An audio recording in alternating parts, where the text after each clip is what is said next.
Gaza widows and orphans struggle with loss in makeshift camp. Zora says her husband was killed when he was hit in the head by fire from an Israeli gunboat when he was on his way to the seaside where there were cars and an aid convoy. It was crowded and the military boat started firing at people. That was on 9th February. Zora, a 26-year-old mother, had just given birth to her 4 children, now live in a section of a camp housing widows and orphans. Zora says that her husband Mahmoud went to get food for his children and came back in the coffin. He was working as a laborer for the Pioneer Food Company in Gaza. The family were scarred by war. They lived in Gaza City before the fighting, and after it began, they fled to the refugee camp at Al-Nusrat in the center of the Gaza Strip.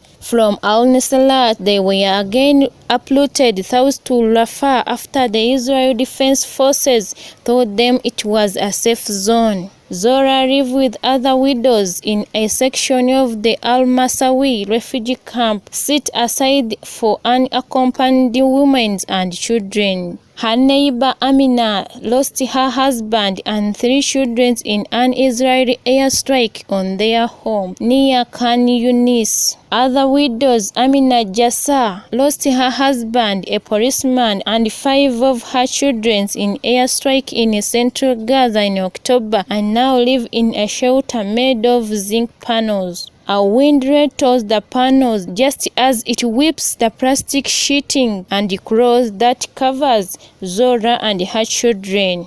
Zora shows the photographs of her late husband, a handsome man, protective for his family. She said that she don't know what to do without him. She needs nappy for the baby and for her disabled boy Mustafa, who keeps crying and hitting himself on the ground asking for anything, but she can't provide it. The widows in Al-Masawi are waiting for a new camp for unaccompanied women and their children to be completed. There they hope for food, a place to shelter out of wind, the same way they hope that the killing might stop so that no more will be taken from them. Namatov Justin, MRU TV.